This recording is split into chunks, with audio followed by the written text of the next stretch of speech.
Au vu du non-respect des mesures sociales, le maire de la capitale N'Djamena au Tchad, Ali Haroun, lance un appel à la sensibilisation à l'endroit des médias locaux. La participation des médias vise notamment à sensibiliser les citoyens à ne pas jeter une bouteille d'eau sur la voie publique, à ne pas jeter les ordures dans les caniveaux, à payer les taxes d'habitation, à ne pas détruire les infrastructures publiques. Une occasion pour les journalistes de faire des propositions axées sur la construction des toilettes publiques à la place de la nation, créer des espaces de loisirs, renforcer le service d'hygiène de la ville.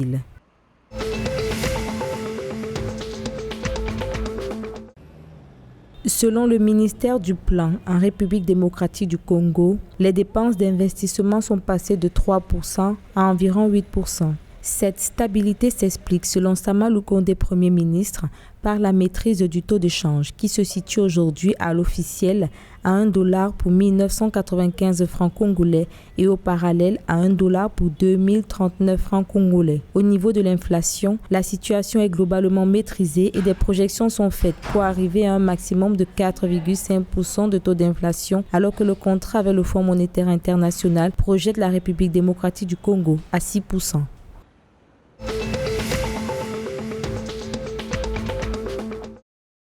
188 milliards de francs CFA, c'est le montant de financement concédé par la Banque africaine de développement au Cameroun. Au vu des lenteurs dans l'exécution des travaux routiers Ring Road, Tui-Mankim et Bogopous, la BAD a saisi le ministère des Travaux publics pour lui faire part de ses craintes au sujet des projets susmentionnés, des craintes qui pourraient conduire à l'annulation de ce financement si au 15 novembre 2021, les 10 projets ne sortent pas de leur statu quo.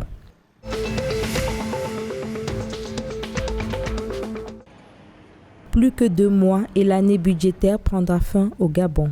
Cependant, avec plus de 200 marchés signés, Patrice Ingila, le secrétaire général du ministère du Budget et des Comptes publics, laisse entendre qu'ils n'ont pas été effectués. Ce dernier invite les directeurs centraux des affaires financières à accélérer le processus de démarrage des travaux des chantiers prioritaires de l'État, conformément au plan d'accélération de la transformation. En rappel, le constat des marchés non passés au Gabon est une faiblesse déjà pointée par le Fonds monétaire international.